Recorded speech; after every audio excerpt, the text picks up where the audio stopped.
Okay, so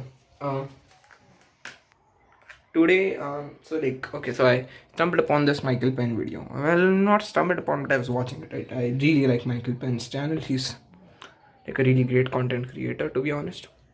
Anyways, yeah, so I was watching one of his videos where the arctan of 4 showed up. I don't exactly remember where, but it was like he was like using the Fourier series on some function, if I remember correctly, and that's where it showed up. So yeah. Anyways, so I was like, yeah, I wonder if there's like some closed form for this. So I couldn't really find one. So I'm gonna try to like explore this, right? Because I mean, I'm pretty sure I won't find a closed form for it, but you know what? There's no harm in exploring it, right? So okay, so the first thing that's like pretty obvious to do is like setting this equal to some. Okay, so the arctan of some value is going to be an angle, right? We're gonna call that theta. Why not? So anyways, yeah, so we're gonna set that equal to theta. Actually should use like the defined symbol. Anyways, so yeah, by that, then by the definition of the arctangent, this implies that the tan of theta is equal to 4. Now we'll form a right triangle, right? So okay, I'm gonna try to make this like roughly to scale, but I'm probably not going to end up making it to scale or something, because I'm literally holding my phone with one hand, and you know, it's a struggle for life. Anyways, 1 2 3 and 4, that's slightly there, so yeah, about there, that's right, that's the triangle that we're constructing. That makes sense, and that's going to be a right angle, right? So let's call this triangle, I don't know, yeah, construction noises, of course, but okay, so let's call this like A B C, right? So this angle CBA is what we're going to call theta, right? So according to our definition of theta, okay, the tangent is like defined as the opposite side upon the um, base, I guess, yeah, base of a triangle, of a right triangle, to be very precise. Then going to be 4, and this is going to be 1. And we're going to take like the smallest case. You can, of course, multiply that by stuff and still get the same triangle, but we're going to take the smallest case because why not? It's not going to change anything, right? We just want to find more about the angle. So yeah, okay, let's further evaluate this, I guess. So let's use the Pythagoras theorem for AB right here. Yeah, this is actually slightly weird notation, but I guess I'll let it slide. Anyways, so the Pythagorean theorem says that for a triangle, a right triangle, with sides A, B, and C as follows, with C opposite to the 90 degrees, a square plus the square of the other side is equal to the square of the hypotenuse, as people call it, right? Anyways, that's like one way to remember it, and if you don't remember it, I don't know, go back to elementary school or something. Anyways, so yeah, by this exact theorem, we're gonna write like a square, which is like 4 squares, like 16, plus 1 square, which is 1, is equal to AB squares. AB is the length of the segment, right? It's gonna be 17 is equal to AB square. Now if you're solving in like algebra, then this would be like plus or minus 17, but since this is geometry, we're gonna just call it the positive one, because you can't have negative lengths, right? And we're not working with vectors and stuff like that, so you know, it's just the length. This is root 17. We found that out. Okay, that's fine. Let's see, so what's the cosine of our angle going to be? It's going to be, well, so the cosine of theta is going to be 1 upon root 17. We're just exploring right now, so yeah, pardon me for like doing dumb stuff and stuff like that. I'm just gonna explore. Sine theta is going to be 4 upon root 17, which totally makes sense. Yep, that makes complete sense. Okay, let's see. So okay, I'm gonna like try to get the approximation for this. I hate approximations, but I don't think there's another way to do this, right? I mean, if that's like a Taylor series expansion, which there may be, I don't doubt that by any means. I mean, I think there's like a Taylor series expansion for tangent, and with that you can find like theta somehow. I don't know how you do it, but yeah, maybe like comment down below or something. I mean, I wonder, right? Let's try to like find a complex definition. Okay, so let's do like the complex definition for tangent of theta, right? So okay, so I'm gonna write out Euler. It's Euler. No column. Euler. It's Euler. Euler's formula, right? So that's e to the I theta is equal to. Wait, no, that's wrong. Yeah, the real part's going to be cosine theta, and the imaginary part's going to be sine theta. You can get this like by polar coordinates and whatnot. Yeah. So that's one equation, right? And then if I'm not wrong, you take like minus theta. So e to the minus theta is equal to, now the cosine of negative theta is just going to be cosine of theta, because cosine is an even function. So that's just going to be cosine theta. Then of course the sine of negative theta is going to be negative sine of theta. That's minus I sine of theta. Brilliant. Okay. Anyways, so let's add these two equations together. No, let's subtract them, as a matter of fact. I mean, okay, you can add them, so let's first add them, right? So you get 2 times cosine of theta. I'm gonna exchange the the right hand side and the left hand side, right?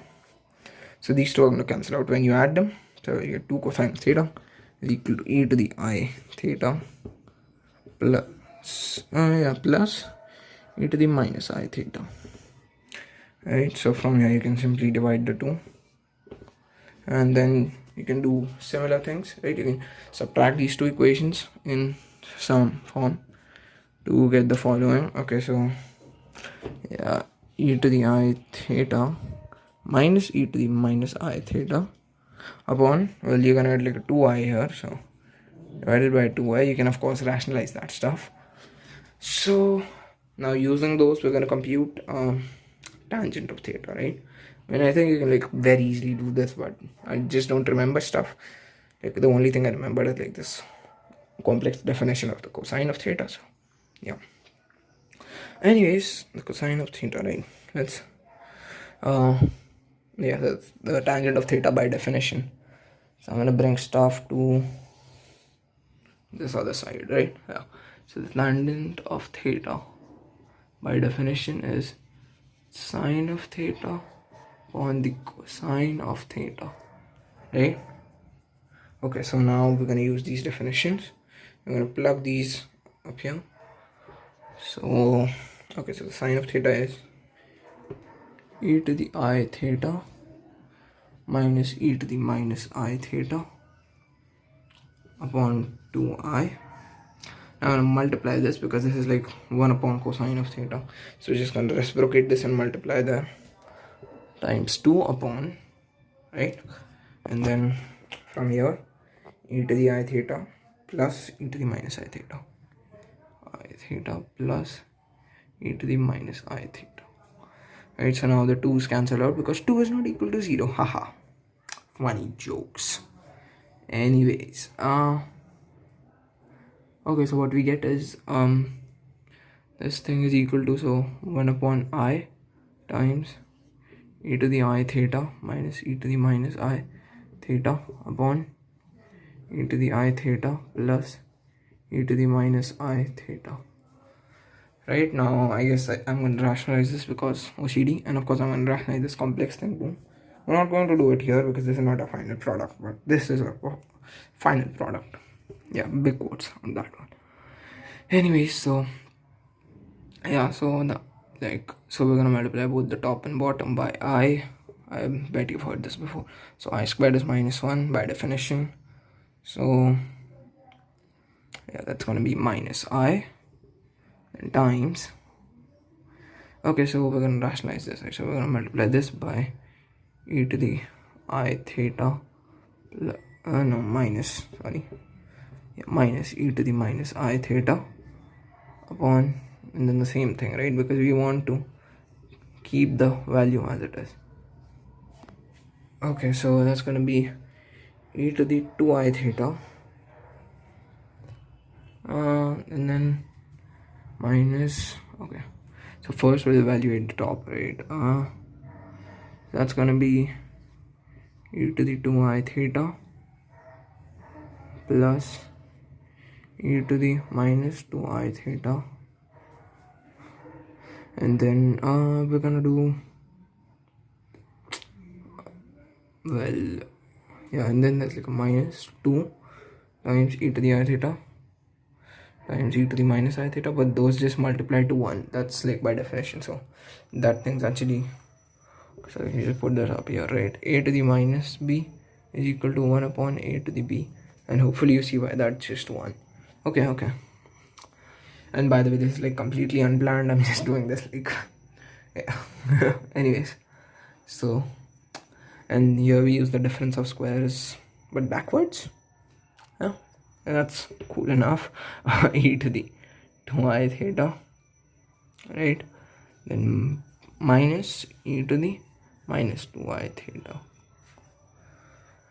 Okay, that's kind of,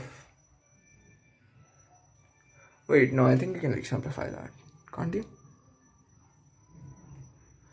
Okay, you can simplify that. I will do that in the next step. So minus I times, so we can bring this up in the exponent, right? And then it's gonna be like I squared times theta squared, which is, and I squared is minus, right? So minus theta squared plus, we can again bring this 2 in the exponent, so it's minus I squared theta squared e to the okay, this is brilliant, e to the theta squared, right, positive, and then minus 2, and then in the denominator we have exactly these, but like weirdly minus e to the theta squared. Yeah, that makes sense. Okay. Yeah, I guess you can do weird stuff with that and all, but I'm just gonna leave it as it is, right? I don't want to mess with this stuff. You know what, on second thought, I think like our definition up here was kind of good. Maybe, I don't know, but like I'm fairly affirmative. I'm not gonna like stumble onto a closed form for this. Anyways, so yeah, so then use this definition to get that 4 is equal to 4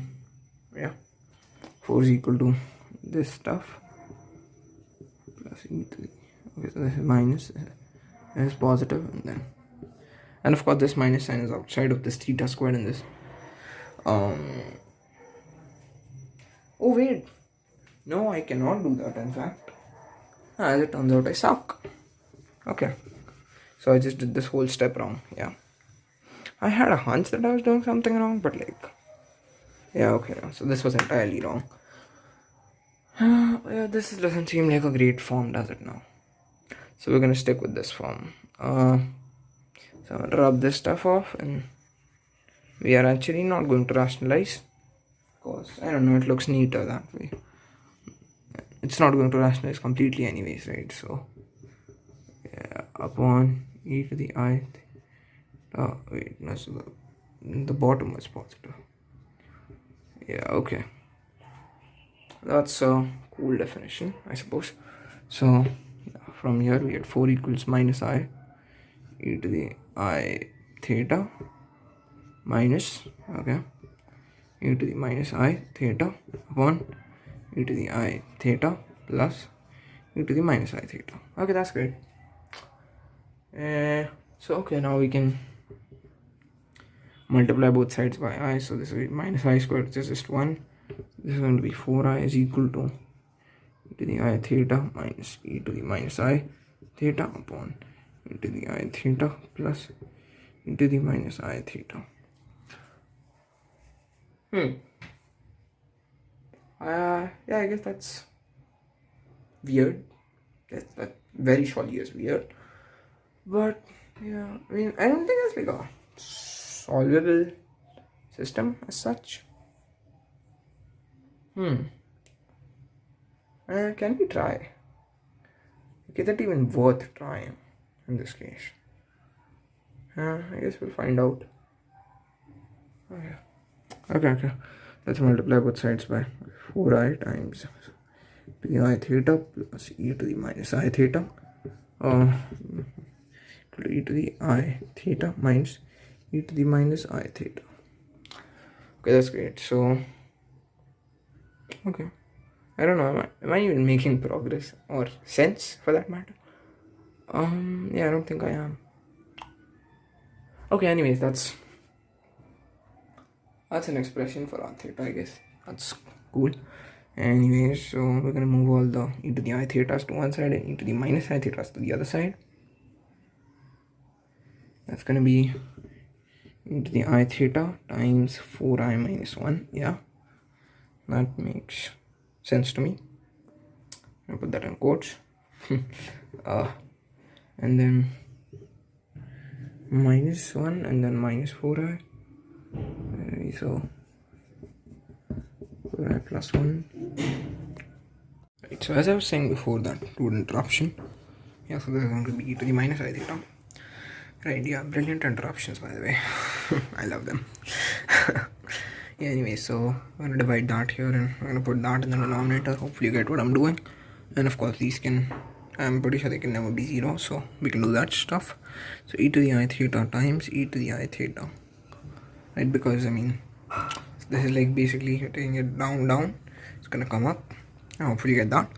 Anyways, that's gonna be equal to minus 4i plus 1 upon 4i minus 1, right? So from here on out it's pretty elementary. So e to the I theta thing squared is equal to, so I'm gonna rewrite that stuff, 4i plus 1 upon 1 minus 4i.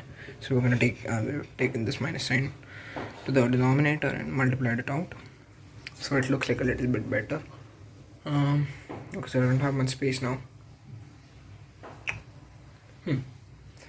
Well, okay, I guess we'll just do it here, right? It's not much really. So from here you can get that.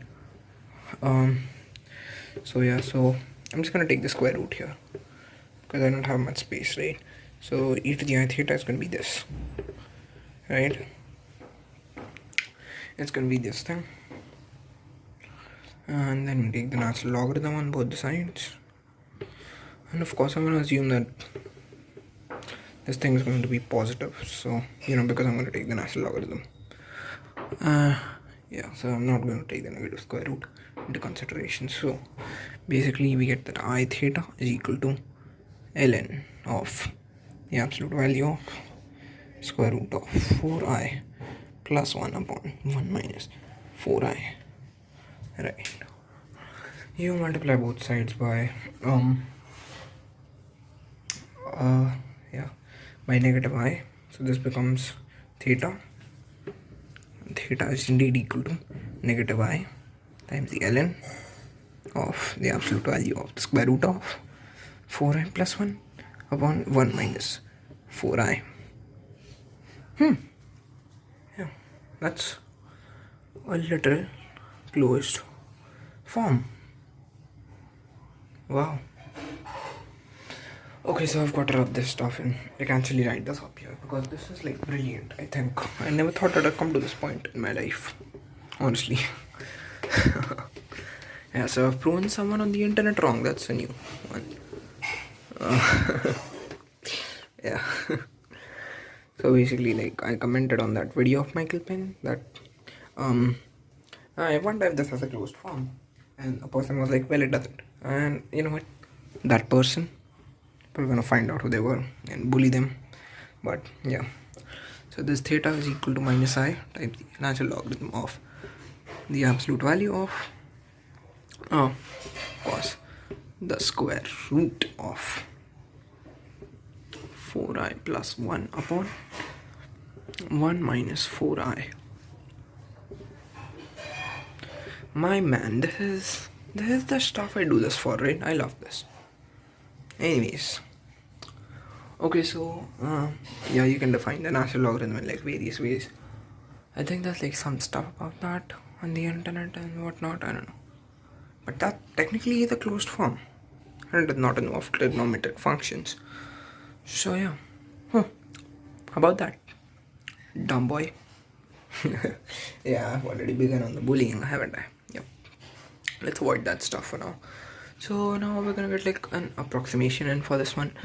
Okay, so what we're gonna say is that, so first we're gonna find out. Okay, so I'm gonna rub this stuff off. Hopefully you get where this game comes from. Sorry. You basically just use the definition of the complex definition of tan theta. Right? Okay. So anyways, now you have, okay, so now we're gonna find an approximation now. I'm gonna use degrees because that's who I am as a person. So anyways, first I'm gonna find cosine of 75 degrees, right? Again, I'm gonna use degrees because I am a child, you know, why not? I'm a child. Anyways, I'm a toddler, right? So that is equal to cosine of 45 degrees plus 30 degrees. And of course I don't memorize stuff, so I'm just gonna do it again.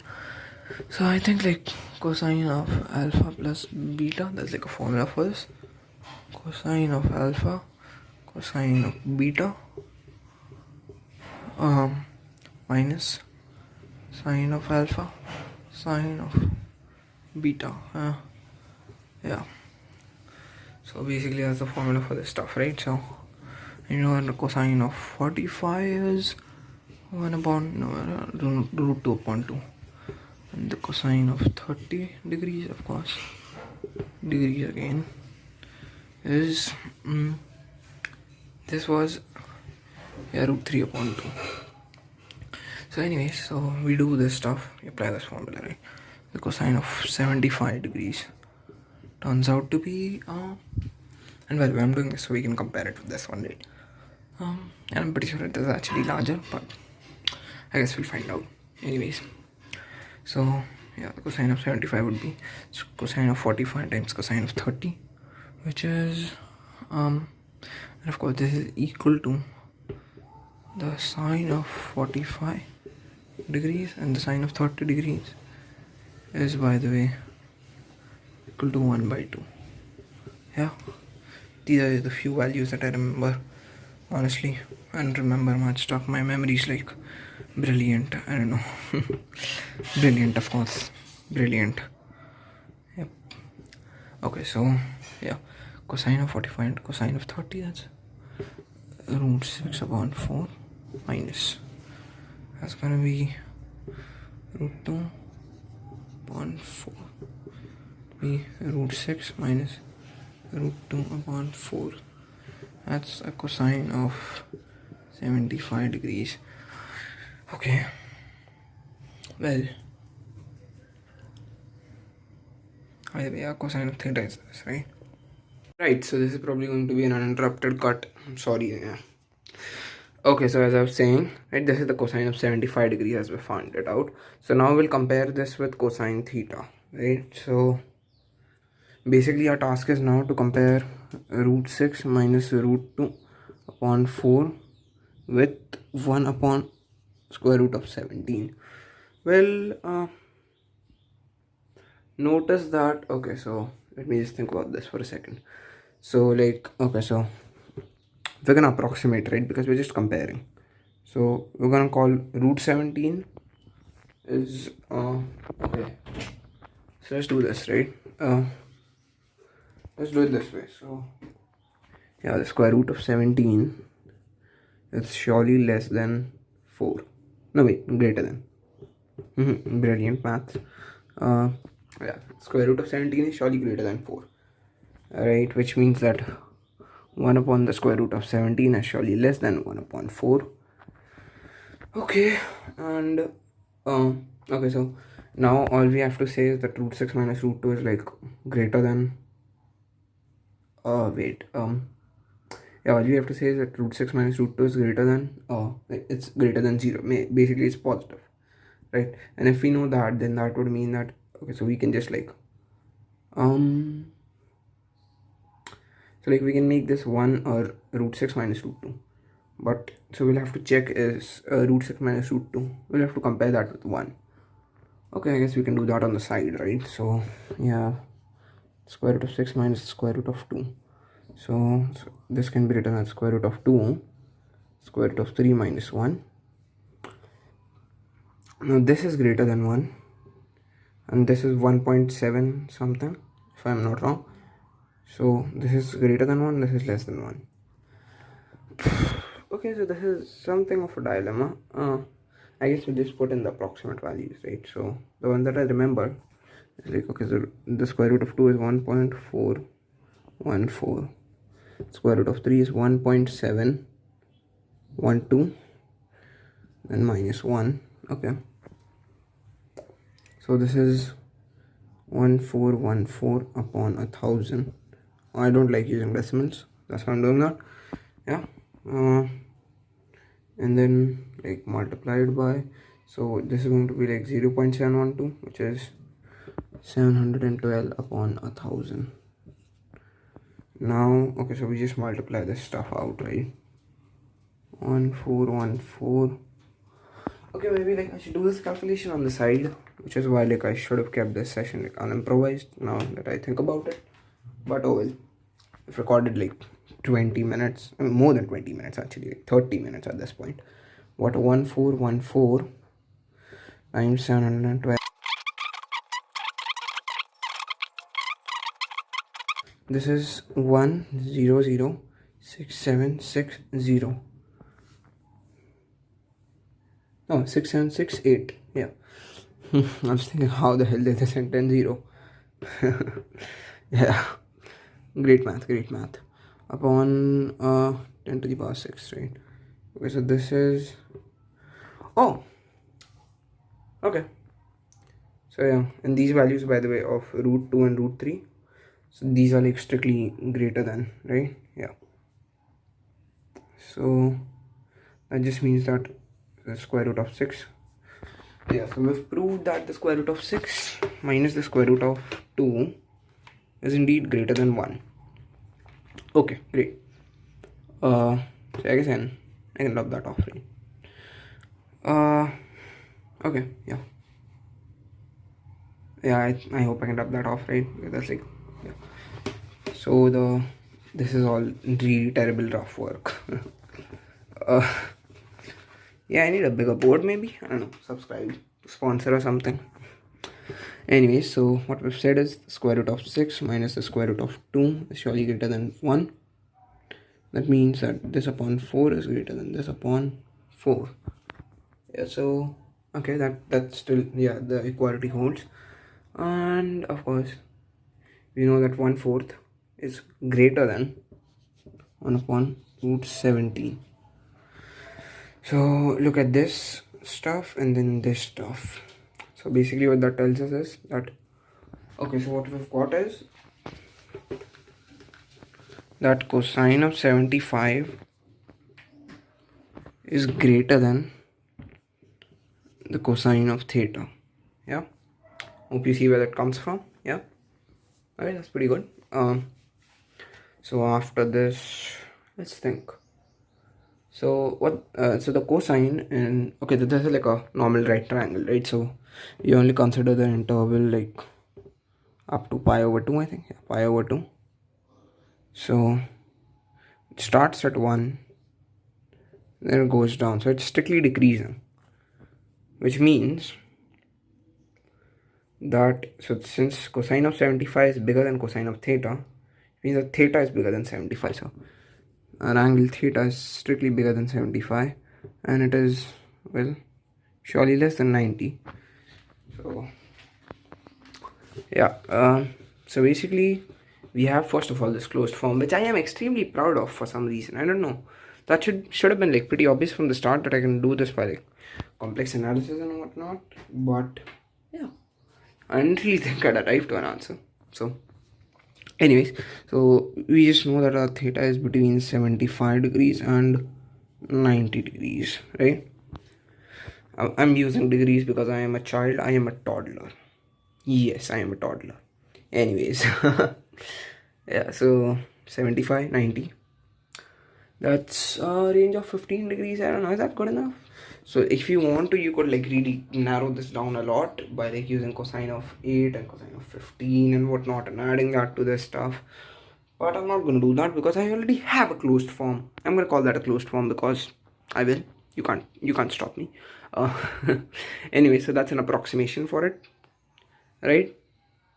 That's not really an approximation, more like a range though, right? If you wanted an approximation, okay, so huh. Yeah, I mean, I guess that's kind of an approximation. Just, consider the average of those two values. That's gonna be, so theta is just approximately like 80 point something, I don't know. Yeah, 80.25 I don't know, 25, yeah, 82.5. Yep, 82.5 degrees if you want to like really get an approximate value for this. But why would you have a value? So yeah, I did not really think about this, right? I was like, okay, so I've got to challenge this user, the random user on the internet, because my ego is too large. So yeah, I guess this video is way too long at this point, but yeah, so be it. It's an improvised session. Yep, that's pretty nice.